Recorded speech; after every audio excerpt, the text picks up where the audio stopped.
ভাইয়া এবার দেখো 1.2 আছে কি স্বাভাবিক সংখ্যা প্যাটার্ন।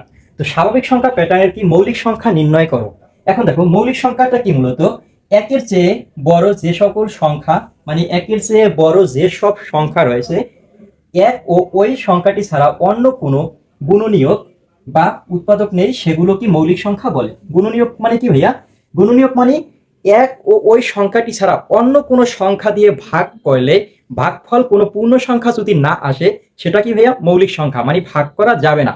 যেমন আমরা যদি 5কে ভাগ করি, এখানে দেখো 5কে যদি ভাগ করি ভাইয়া, 5কে যদি আমরা 2 ভাগ করি, 2 দিয়ে ভাগ করি, তখন কিন্তু আমাদের 2.5 এভাবে রেজাল্ট আসে। কিন্তু ভাইয়া দেখো এখানে কিন্তু দশমিক সংখ্যা চলে আসে, কিন্তু পূর্ণ সংখ্যা আসে না। তাইলে আমরা বলতে পারি কি, যে সংখ্যাকে এক ছাড়া এবং ওই সংখ্যা ছাড়া অন্য কোনো সংখ্যা দ্বারা ভাগ করলে ভাগফল পূর্ণ সংখ্যা আসে না, তাকে কি মৌলিক সংখ্যা বলে।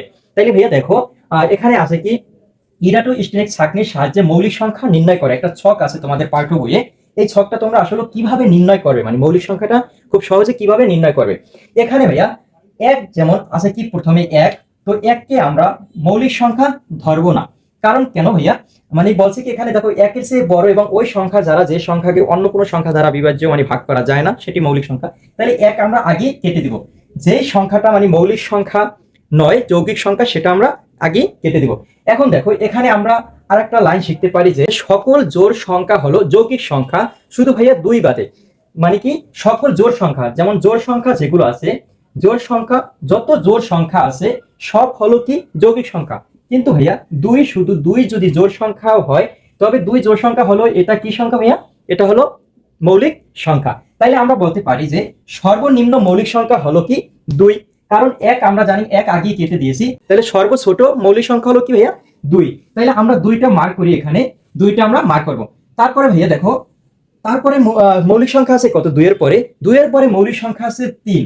কারণ দেখো তিনকে যদি আমরা ভাগ করি, তাহলে এক ছাড়া আর ওই সংখ্যা ছাড়া অন্য কোনো সংখ্যা দ্বারা যদি ভাগ করি, তাইলে আমাদের কিন্তু পূর্ণ সংখ্যা আসে না। তাইলে এটা কি দশমিক সংখ্যা আসবে, কিন্তু দশমিক সংখ্যা কি নেওয়া যাবে না। তাইলে ভাই আমরা জানি কি তিনটাও কি মৌলিক সংখ্যা। তারপরে দেখো পাঁচটা, পাঁচও কিন্তু মৌলিক সংখ্যা। পাঁচকে কিন্তু অন্য কোনো সংখ্যা দ্বারা কি করা যায় না, ভাগ করা যায় না। তাইলে আমরা জানি কি এখানে 2, 3, 5 মৌলিক সংখ্যা। তারপরে দেখো সাতও কিন্তু মৌলিক সংখ্যা, সাতকেও কিন্তু অন্য কোনো সংখ্যা দ্বারা ভাগ করা যায় না। ভাগ করলে কি পূর্ণ সংখ্যা পাবো না। তাহলে সাত কি মৌলিক সংখ্যা। তাহলে প্রথম 1 থেকে 10-এর ক্ষেত্রে আমাদের কি মৌলিক সংখ্যা আছে 3, 2, 3, 5, 7। তাহলে ভাইয়া আমরা জানি কি জোড় সংখ্যা, সকল জোড় সংখ্যা কি সংখ্যা? যৌগিক সংখ্যা। এখন এখানে শুধু দুই বাদে, তাইলে প্রথম ঘরে আমরা জানি কি 4 কি জোড় সংখ্যা। তাহলে যেটা ভাইয়া যৌগিক সংখ্যা ওইটা আমরা কি করব, কেটে দিব। কারণ 4কে আমরা কিন্তু 2 দিয়ে ভাগ করতে পারি, যেমন 4কে যদি আমরা 2 দিয়ে ভাগ করি তখন কিন্তু আমাদের 2 আসে। কিন্তু আমি বলছি কি ভাইয়া, যে সংখ্যাকে অন্য কোনো সংখ্যা মানে এক ছাড়া এবং ওই সংখ্যা ছাড়া অন্য কোনো সংখ্যা দ্বারা ভাগ করা যাবে না, সেটা কি সংখ্যা? মৌলিক সংখ্যা। কিন্তু ভাইয়া এখানে 4কে ভাগ করা যায়, তাই 4 হলো কি যৌগিক সংখ্যা। এখন দেখো তাইলে আমরা যত জোড় সংখ্যা আছে সব জোড় সংখ্যাকে কি করতে পারবো, 2 দিয়ে কিন্তু ভাগ করতে পারবো। মানে জোড় সংখ্যাকে আমরা জানি কি 2 ভাগ করা যায়। তাহলে এই চাকের ভিত্তিতে যত জোড় সংখ্যা আছে সবকে আমরা 2 দিয়ে ভাগ করতে পারবো। তাই আমি সকল জোড় সংখ্যা কেটে দিব। তাইলে ভাইয়া দেখো 4 কেটে দিয়েছি। 6কেও কিন্তু আমরা 2 দিয়ে ভাগ করতে পারি। 8কেও কিন্তু 2 দিয়ে ভাগ করতে পারি, যেটা যেটা ভাগ করতে পারবো এই 4 থেকে কেটে দিব। এখন দেখো এখানে 9 আছে, তাই বলছি কি বিজোড় সংখ্যার ভিতরে কিন্তু মৌলিক সংখ্যাটা বেশি হয়। কিন্তু 9 যদি আমরা মৌলিক সংখ্যা ধরতে পারবো না, কারণ 9কে কিন্তু আমরা ভাগ করতে পারি, 3 দিয়ে ভাগ করতে পারি। 3 3 9। তাইলে যে সংখ্যাকে ভাগ করতে পারি সেটা আমরা কি যৌগিক সংখ্যা জানি, মৌলিক সংখ্যা নয়। এখন ভাইয়া এখানে 9 কে যদি আমরা 3 দ্বারা ভাগ করি, তাহলে আমি পরে দেখাচ্ছি। এখানে প্রথমে আমরা কি করব, জোড় সংখ্যাগুলো কেটে দিব। কারণ 2 এর সাপেক্ষে যে সংখ্যাগুলো ভাগ যায় ওইগুলো মূলত কি সংখ্যা? জোড় সংখ্যা। তাহলে যত জোড় সংখ্যা আছে এই চার্টে প্রথমে আমরা 2 এর সাপেক্ষে ভাগ করে ওই সংখ্যাগুলো কেটে দিব। তাহলে ভাই 8 কেটেছি, 10টা কেটে দিব, 12, 14, 16, 18, 20, 22, 24, 26, 28, 30, 32, 34, 36, 38, 40, 42, 44, 46, 48, 50, 52, 54, 56, 58, 60, 62, 64, 66, 68, 70, 72, 74, 76, 78, 80, 82, 84, 86, 88, 90, 92, 94, 96, 98, 100। এখন ভাইয়া এই যে সংখ্যাগুলো কেটেছি সবগুলোকে কি আমরা জোড় সংখ্যা তাই 2 দ্বারা ভাগ করতে পারবো। এই জন্য আমি এই চারটির ভিতরে যত জোড় সংখ্যা আছে আমি প্রথমে কেটে দিয়েছি। এখন ভাইয়া 2 এর খেলা কিন্তু আমাদের এখানে শেষ। এখন আমাদের ছোট আর 2 এর পরে আমাদের মৌলিক সংখ্যা আছে কি 3। মূলত আমরা এখানে 2, 3, 5, 7 এই সংখ্যাগুলো দিয়ে আমরা প্রত্যেকটা সংখ্যাকে ভাগ করব।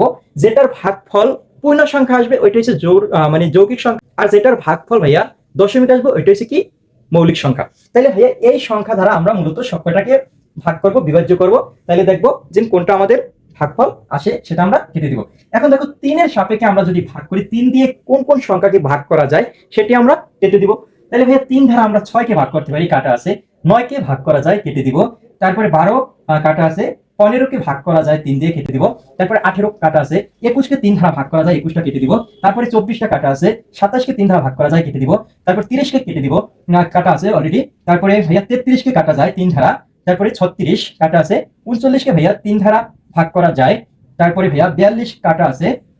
45 কে 3 দ্বারা ভাগ করা যায়। তারপরে 48 কে 3 দ্বারা ভাগ করা যায়। 51 কে ভাইয়া 3 দ্বারা ভাগ করা যায়। তারপরে 54 কে 3 দ্বারা ভাগ করা যায়। 57 কে 3 দ্বারা ভাগ করা যায়। তারপরে 60 কে 3 দ্বারা ভাগ করা যায়, কাটা আছে। যেটা যেটা কাটা আছে ওটা কাটতে হবে না। তারপরে ভাইয়া 63 কে 3 দ্বারা ভাগ করা যায়। 66 কে 3 দ্বারা ভাগ করা যায়। 65 কে 3 দ্বারা ভাগ করা যায়। তারপরে ভাইয়া 72 কে 3 দ্বারা ভাগ করা যায়। 75 কে 3 দ্বারা ভাগ করা যায়। 78 কে 3 দ্বারা ভাগ করা যায়। 81 কে ভাইয়া 3 দ্বারা ভাগ করা যায়। তারপরে 84 কে 3 দ্বারা ভাগ করা যায়। 87 কে 3 দ্বারা ভাগ করা যায়। 90 কে 3 দ্বারা ভাগ করা যায়। 93 কে 3 দ্বারা ভাগ করা যায়। 96 কে যায়। 99 কে 3 দ্বারা ভাগ করা যায়। এখন ভাইয়া এগুলোকে 10 এর উপরে যদি নামতা তোমরা না পারো, টেকনিক হলো ভাইয়া এখানে 3 10 কে আমরা জানি 30, যেমন এই পর্যন্ত আমরা 3 10 কে 30। এখন 3 11 33, তারপর 3 12 36, এগুলো যদি না জানি কি করবো আমরা এখান থেকে 3 ঘর ধরবো। যেমন 30 এর পর 3 ঘর হলো 33, তাহলে 33 কেটে দিব। আবার 3 ঘর হলো 36, 36 কেটে দিব।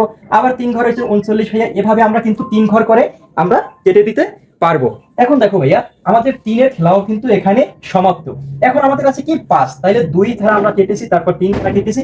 এখন 5 ধারা যে সংখ্যাগুলো মিলে ওইগুলো আমরা কি করব, কেটে দেবো। মানে 5 ধারা যে সংখ্যাগুলো ভাগ করা যাবে, তাইলে দেখো এখানে 5 ধারা যদি ভাগ করি, যেমন 5 আগে 5, 5 দুগুণে 10, মানে নামটা করবা ভাইয়া। তাহলে 10 কাটা আছে, যেটা কাটা আছে ওইটা প্রয়োজন নাই। তারপরে 3 5 15, 4 5 20, 5 5 25, এই 25টা কেটে দিব। 5 30, 35 কেটে দিব। তারপরে 40 5বার করে ভাইয়া। 45 কাটা আছে। 50, তারপরে 55 কেটে দিব। 60 কাটা আছে। 65 কেটে দিব। 70 কাটা আছে। 75 কেটে দিব। 80 কেটে দিব, আর কাটা আছে অলরেডি। 85 কেটে দিব। তারপরে 90, 95 কেটে দিব। 100 কাটা আছে। তাহলে ভাই এখন কি করছি আমরা, 5 ধারা যেগুলোকে ভাগ করা যায় ওই মানগুলো আমরা কি করব, কেটে দিব। তারপরে ভাইয়া 5 এর খেলাও এখানে শেষ। এখন আছে আমাদের কি 7, তাহলে 5 এর খেলাও শেষ। 7 দ্বারা দেখবো কোন কোন সংখ্যাকে ভাগ করা যায়, সেই সংখ্যাগুলো কেটে দিব। তাহলে ভাইয়া 7 আগে 7, 7 দুগুণে 14 কাটা আছে। 3 7 21 কাটা আছে। 6 7 28, 5 7 35 কাটা আছে। 6 7 কত 42 কাটা আছে। 7 7 49, এই যে 49টা ভাইয়া কেটে দিব। 7 7 49, 7 8 56, 56টা কই কাটা আছে। 7 9 63 কই ভাইয়া, 63 কাটা আছে। 7 10 কে 70 কাটা আছে। তারপরে 7 11 77 কেটে দিব। তারপরে 7 12, এখান থেকে ভাইয়া 7 ঘর গণবা। 1 2 3 4 5 6 7, এই যে 84 কাটা আছে। তারপরে ভাইয়া যদি নামটা না পারো 7 ঘর গুনবা। 1 2 3 4 5 6 7 91, তাহলে 91টা কেটে দিবা। তারপরে ভাইয়া আবার 7 গুনবা। 1 2 3 4 5 6 7 কাটা আছে অলরেডি। তাইলে ভাইয়া আমরা কি করছি, প্রথমে 2 ধারা যত জোড় সংখ্যা আছে সবগুলো আমরা কেটে দিয়েছি। তারপর ভাইয়া 3 ধারা যেই সংখ্যাগুলোকে ভাগ করা যায় ওইগুলো আমরা কেটে দিয়েছি। তারপরে ভাইয়া 5 ধারা যেই সংখ্যাগুলোকে ভাগ করা যায় ওই মানগুলো আমরা কেটে দিয়েছি। তারপরে 7 ধারা যেই মানগুলোকে ভাগ করা যায় ওই মানগুলো ভাইয়া আমরা কেটে দিয়েছি। এখন দেখবো যেই মানগুলো কাটা নেই ওই মানগুলো আমি মার্ক করি। তাহলে ভাইয়া এই প্রথম ঘরে কাটা নাই 2 3 5 7, তাহলে এখন যেই মানগুলো রয়েছে এগুলোই কিন্তু আমাদের মৌলিক সংখ্যা। এগুলোকে অন্য কোনো সংখ্যা, মানে 1 এবং ওই সংখ্যা ছাড়া অন্য কোনো সংখ্যা দ্বারা কি করা যায় না ভাইয়া, ভাগ করা যায় না। এখন দেখো তাই প্রথম ঘরে আমরা পেয়েছি 4টি, 2 3 5 7। তারপরে ভাইয়া দ্বিতীয় ঘরে দেখি 11 থেকে 20 এর ভিতরে আছে 11, তারপরে আছে 13, আছে 17, 19, তারপরে ভাইয়া 21 থেকে 30 এর ভিতরে আছে 23, তারপরে আছে 29, 30 থেকে আমাদের 31 থেকে 40 এর ভিতরে আছে 31 আছে, 37 আছে। তারপরে ভাই 41 থেকে 50 এর ভিতরে আছে 41 আছে, 43 আছে, 47, 51 থেকে 50 এর ভিতরে ভাইয়া যেগুলো কাটা নেই ওইগুলো আমি মার্ক করি। 53 আছে, 59 আছে। তারপরে 61 থেকে 70 এর ভিতরে আছে 61 আছে, 66 আছে। তারপরে 71 থেকে 80 এর ভিতরে আছে 71 আছে, 73 আছে, 79 আছে। 81 থেকে ভাইয়া 90 এর ভিতরে আছে 83 আছে, 89 আছে। তারপরে ভাই 91 থেকে 100 এর ভিতরে আছে 97। এখন ভাইয়া যেই মানগুলো আছে এই মানগুলো আমি সামনে লিখে দেই। দেখো প্রথম ঘরে আছে মান 2, 3, 5, 7। দ্বিতীয় ঘরে ভাইয়া আছে, দ্বিতীয় ঘরে আছে 11, 13, 17, 19। তৃতীয় ঘরে আছে ভাইয়া 23, 29। চতুর্থ ঘরে আছে 31, 37। পঞ্চম ঘরে আছে ভাইয়া 41, 43, 47। ষষ্ঠ ঘরে আছে ভাইয়া 53, 59। তারপরে ভাইয়া সপ্তম ঘরে আছে 61, 67। তারপরে ভাইয়া এই যে 70 থেকে 80 ভিতরে আছে 71, 73, 79। 81 থেকে 90 ভিতরে আছে ভাইয়া 83, 89। তারপর ভাইয়া 91 থেকে 100 ভিতরে আছে 97। এগুলো ভাইয়া যেই মানগুলো আমি মূলত নীলা কালি দিয়ে মার্ক করেছি, গোল দাগ দিয়েছি, সেই মানগুলো লিখেছি। এখন এখান থেকে তোমরা একটা ফোন নাম্বার মনে রাখতে পারো। নাম্বারটি যেমন হলো 4, 4, 2, 2, 3, 2, 2, 3, 2, 1।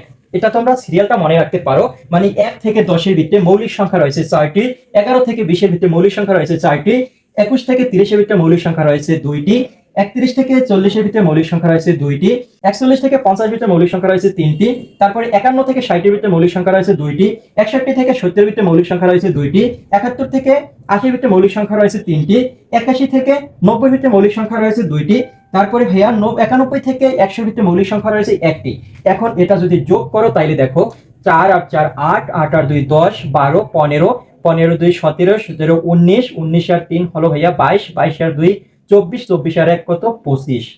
তাহলে ভাইয়া এখানে তোমাদের একটা এমসিকিউ লিখে নাও যে 1 থেকে 100 পর্যন্ত আমাদের মৌলিক সংখ্যা রয়েছে কয়টি ভাইয়া 25টি। আর সবচেয়ে ছোট মৌলিক সংখ্যা হলো কত 2। আর যদি বলে যে জোড় সংখ্যা হলো মৌলিক সংখ্যা কোনটি, সেটা হলো কি ভাইয়া 2। আর সকল জোড় সংখ্যা কি যৌগিক সংখ্যা। তাহলে ভাইয়া এটা হলো কি ইরাটোস্টিনিক ছাঁকনির সাহায্যে সহজেই মৌলিক সংখ্যা নির্ণয়। তাহলে ভাইয়া আমরা এখান থেকে শিখবো কি 1 থেকে 10-এর ভিতরে 4টি মৌলিক সংখ্যা রয়েছে কি 2, 3, 5, 7। আর 11 থেকে 20-এর ভিতরে মৌলিক সংখ্যা রয়েছে 4টি, 11, 13, 17, 19। আর ভাইয়া 21 থেকে 30-এর ভিতরে মৌলিক সংখ্যা রয়েছে 2টি, 23 আর 29। 31 থেকে 40-এর ভিতরে মৌলিক সংখ্যা রয়েছে 2টি, 31 আর 37। আর 41 থেকে 50-এর ভিতরে মৌলিক সংখ্যা রয়েছে 3টি, 41, 43, 47। তারপরে ভাইয়া 51 থেকে 60-এর ভিতরে মৌলিক সংখ্যা রয়েছে 2টি, 53 আর 59। তারপরে ভাইয়া 61 থেকে 70-এর ভিতরে মৌলিক সংখ্যা রয়েছে 2টি, 61, 67। 71 থেকে 80-এর ভিতরে মৌলিক সংখ্যা রয়েছে 3টি, 71, 73 আর 79। আর 81 থেকে 90-এর ভিতরে মৌলিক সংখ্যা রয়েছে 2টি, 83 আর হলো 89। আর 91 থেকে 100-এর ভিতরে মৌলিক সংখ্যা রয়েছে 1টি, সেটা হলো 97। তাহলে ভাইয়া এটা হলো কি আমাদের মৌলিক সংখ্যা। এখানে যে মানগুলো আছে এই মানগুলোকে এক এবং ওই সংখ্যা ছাড়া অন্য কোনো সংখ্যা দ্বারা ভাইয়া বিভাজ্য করা মানে ভাগ করা যায় না। তাই এই সংখ্যাগুলো, এই পুরো সংখ্যাগুলো 25টি সংখ্যা হলো কি 1 থেকে 100-এর ভিতরে মৌলিক সংখ্যা। আশা করি ভাইয়া বুঝতে পেরেছো। তারপরে যদি বুঝতে অসুবিধা অবশ্যই আমাকে কমেন্ট করবে, আরো ক্লিয়ার ভাবে বুঝিয়ে দিব।